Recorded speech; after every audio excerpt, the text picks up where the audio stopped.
CM Revanth Reddy team America south Korea పర్యటన successful గా ముగిసింది. ఉదయం 11 గంటలకు హైదరాబాద్ చేరుకోనున్నారు సీఎం.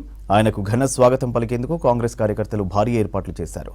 నిన్న దక్షిణ కొరియా రాజధాని సియోల్ నగరంలోని చుంగేచెంగ్ నది పరిసరాలను పరిశీలించారు సీఎం రేవంత్ రెడ్డి. మంత్రి శ్రీధర్ బాబు బృందం మూసీ నదిని చుంగే నదిలా పునరుద్ధరిస్తామన్నారు సీఎం రేవంత్.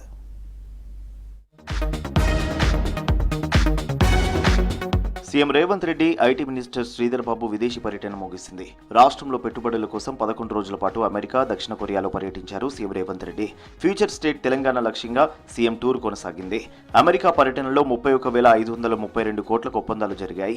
కొన్ని కంపెనీలు హైదరాబాద్లో తమ సెంటర్లు ఏర్పాటు చేసుకునేందుకు ముందుకు వచ్చాయి. మరికొన్ని కంపెనీలు తమ సేవలకు విస్తరించేందుకు ఒప్పందాలు చేసుకున్నాయి. ఈ ఒప్పందాలతో 30,000 కొత్త ఉద్యోగాలు వచ్చే అవకాశం ఉంది.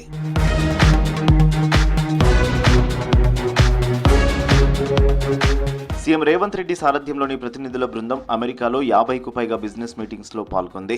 Artificial intelligence, pharma and life sciences, electrical vehicles, data సెంటర్లు, ఐటీ, ఎలక్ట్రానిక్ రంగాల్లో పరిశ్రమలు పెట్టేందుకు వివిధ కంపెనీలు ముందుకు వచ్చాయి. ప్రపంచంలో పేరొందిన కాగ్నిజెంట్, ఆర్సీసీఎం, వివింట్ ఫార్మా వంటి కంపెనీలు రాష్ట్ర ప్రభుత్వంతో ఒప్పందం చేసుకున్నాయి. CM Revanth Reddy team America పర్యటనలో యాపిల్, గూగుల్, స్టాన్ఫోర్డ్ వర్సిటీ, ప్రపంచ బ్యాంక్ ప్రతినిధులతో చర్చలు జరిపింది.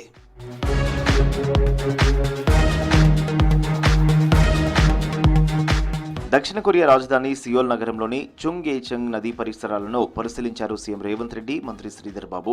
హైదరాబాద్ మూసీ రివర్ ఫ్రంట్ అభివృద్ధిపై ఫోకస్ పెట్టిన సీఎం చుంగేచెంగ్ నదీ వివరాలు తెలుసుకున్నారు. చుంగేచెంగ్ నది మూసీ రివర్ ఫ్రంట్ డెవలప్మెంట్ కు అనేక ఆలోచనలను కలిగించిందన్నారు సీఎం రేవంత్ రెడ్డి.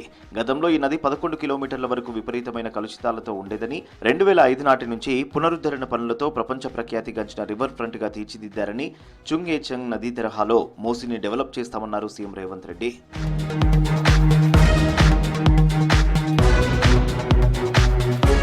మరోవైపు ఇవాళ కాగ్నిజెంట్ కొత్త క్యాంపస్ కు హైదరాబాద్ లో శంకుస్థాపన జరగనుంది. ఈ నెల 5న ఈ కంపెనీ సీఈఓతో చర్చలు జరిపి విస్తరణకు ఒప్పందం కుదుర్చుకున్నారు. 10 రోజుల్లోనే క్యాంపస్ విస్తరణ మొదలు పెడుతోంది కాగ్నిజెంట్. సీఎం రేవంత్ రెడ్డితో పాటు కాగ్నిజెంట్ సీఈఓ కార్యక్రమానికి హాజరు కానున్నారు. 10 లక్షల చదరపు అడుగుల విస్తీర్ణంలో నెలకొల్పే కొత్త క్యాంపస్ తో 15,000 ఉద్యోగాలు వస్తాయని కాగ్నిజెంట్ కంపెనీ తెలిపింది. Artificial intelligence, machine learning, cloud solutions తో సహా వివిధ అధునాతన సాంకేతికతలపై కొత్త క్యాంపస్ ఫోకస్ చేస్తుందని వివరించింది.